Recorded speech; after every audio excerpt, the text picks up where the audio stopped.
मैं निदा, उर्दू के शायर पद्मश्री निदा फाजली के व्यक्तित्व के जाने अनजाने पहलुओं को देखने दिखाने की कहानी है। मध्य प्रदेश में ग्वालियर के निदा फाजली ने अपनी शायरी के सफर की शुरुआत अचलेश्वर मंदिर में मीरा के भजन सुनकर की थी। निदा अपने परिवार के एकमात्र सदस्य थे जो विभाजन के बाद पाकिस्तान नहीं गए थे।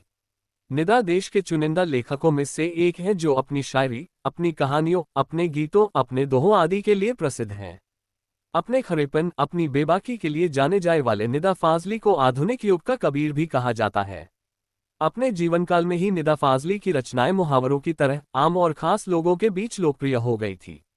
कभी किसी को मुकम्मल जहां नहीं मिलता, बच्चों के छोटे हाथों को चांद सितारे छूने दो, 4 किताबें पढ़कर ये भी हम जैसे हो जाएंगे, सीधा साधा डाकिया जादू करे महान, एक ही थैले में भरे आंसू और मुस्कान।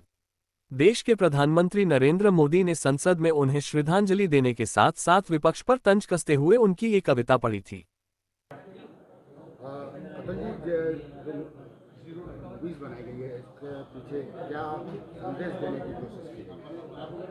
देखिए, एक बहुत ही ज़्यादा टैलेंटेड आदमी, एक बहुत ही ज़मीन से जुड़ा आदमी, एक ऐसा आदमी जिसने अपने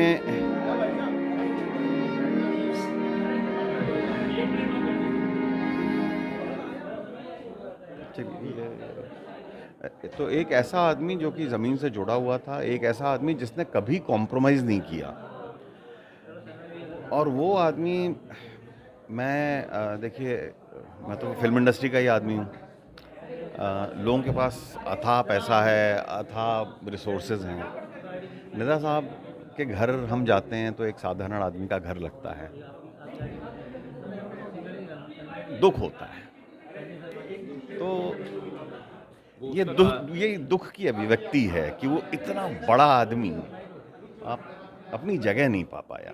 एक शान ने हमारे डॉक्यूमेंट्री जब आप पूरी देखेंगे तो आपको सुनेंगे आप, शान ने एक चीज़ कही थी कि निदा साहब ने ज़िंदगी में कभी कोई ऐसा नहीं कह सकता कि निदा साहब कुछ हल्का लिखने लगे हैं। वो जो तो उसके शब्द हैं कि जो वो दौलत है, जो सम्मान है, वो है, लेकिन निदा, मैं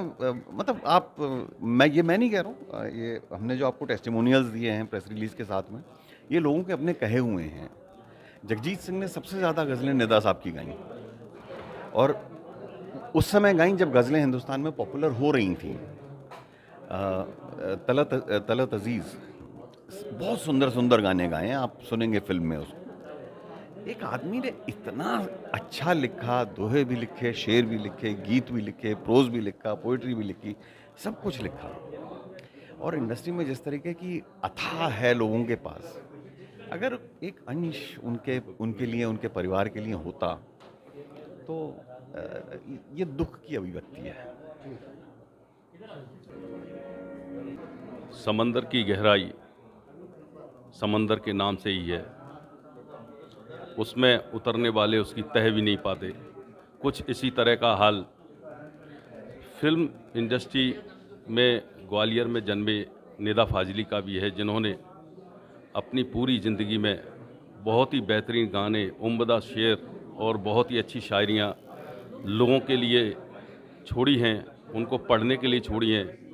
और आज उन्हीं के कुछ प्रशंसकों ने उनके ऊपर एक डॉक्यूमेंट्री तैयार की है, जिसका प्रमोशन यहाँ आज IITTM इसमें किया गया है, जिसमें उन लोगों का दर्द भी है कि इतने उम्दा शायर, इतने उम्दा लेखक को उनका वो मुकाम हासिल नहीं हो पाया जिस मुकाम के वो हकदार थे, क्योंकि उन्होंने अपनी ज़िंदगी में, पूरी ज़िंदगी में मस्त मौला अंदाज में जीते हुए शब्दों के चयन को इतने ऊंचाई पर रखा कि लोगों को उसका महसूस होना बहुत लाजमी है कि उनके जीवन में उन शब्दों का कितना बड़ा महत्व है।